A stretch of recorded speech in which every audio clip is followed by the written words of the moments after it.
Evening troopers. I'm fat and I've got the ruddy glow of a near terminal blood pressure patient. It's 2-1 for me. I'm not built for these climates. I should be halfway up a mountain somewhere shooting an elk.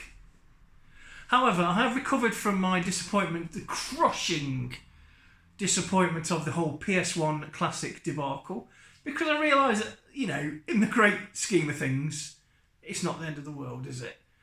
However, the little boy in me died a little bit. Anyway, that was a video from earlier. I ordered PS1 classic. It's all gone wrong. My own fat fault.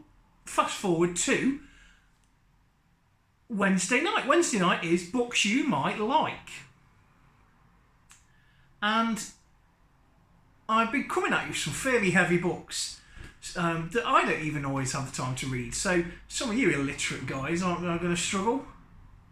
Yeah, I know. I know my audience. You're thick as mints.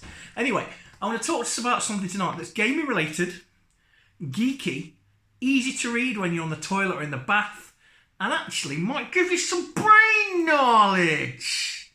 And it is this book I bought from W.H. Smith. How is W.H. Smith still a thing? It must literally be old ladies buying book tokens for their grandkids in New Zealand. That's literally all I can think of. Because you go in there and it smells like the past. And no one's ever buying anything, but no one ever says, oh, W.H. Smith recorded record losses.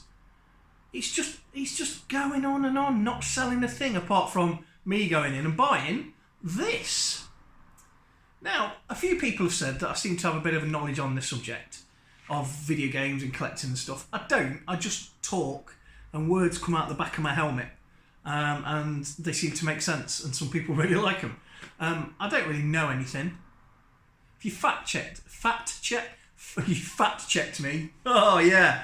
If you fact checked me, then most of the time, most of what I say is absolute ball bags. However, this is really handy. There's normally something along these lines. Oh, I'm so hot under my helmet. I can't take it off there because I've got helmet hair. And this is really good. It was expensive though. I believe it was like a tenner. It's a tenner, which for essentially a magazine, it's like White Dwarf, isn't it? $8.99 for this. Anyway, so tenner.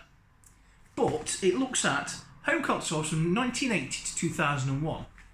And it looks at them pretty in depth. And it talks about the Game Boy, the Amstrad. What else? Talks about games for each console. So it talks about the console, and then it talks about the best games on it, and it talks about quirky controllers. It's got a nice picture of the old Jaguar controller there. I don't think. Oh, here we go. Big double price SNES. That's the one everyone wants. I prefer the European Japanese version. Hate the American version. The robot thing. I want the Power Glove, and I wouldn't mind the robot thing either. But I'm not really that fussed on the SNES. How weird's that? The hypocrisy of it annoys me no end. So and there's some kind of Sega rubbish there as well. Look at that going. So there's normally this is constantly in print, and there's something like very similar to this now. I think that every couple of months they release something essentially the same but with a different cover. So if you do happen to see something like this in one of those old-fashioned things called W.H. Smith, I know Woolies went under and W.H. Smith hasn't, and Woolies sold good CDs, pick and mix, and good toys.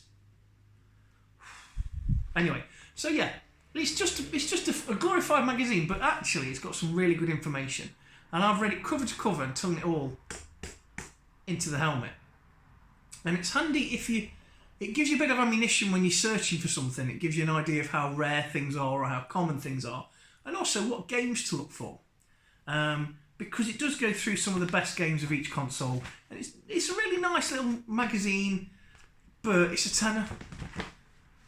And I'd always got a tenner to waz away on a magazine. Anyway, that was Wednesday night. Heartily recommend. It's called Video Games Hardware Handbook. 1980 to 2001 consoles, computers and handhelds from the creators of Retro Gamer. I think that's good. It's the manual. It's the Games Machine Collector's Manual. Right. So I recommend that if you see it. And if you see it in a car boot, there might be a few of them knocking around. The camera's wobbling because it's a long story. It's on a table. Anyway, it's on the stand. It's on the table, but as I'm moving, I'm knocking it. So, I hope you enjoyed that. I recommend you go buy that if you're interested in game collecting and console collecting. This is me wrapping up for tonight. I've done 2 videos today because the first one, yeah, I was upset, but you know what? There's worse things happening at sea, ain't they? So if you enjoyed either of the videos tonight and you're not subscribed yet, subscribe. That's there, isn't it, I think? Like. Don't do a thumbs down, do a thumbs up. And I'll see you all later on in the week with another video.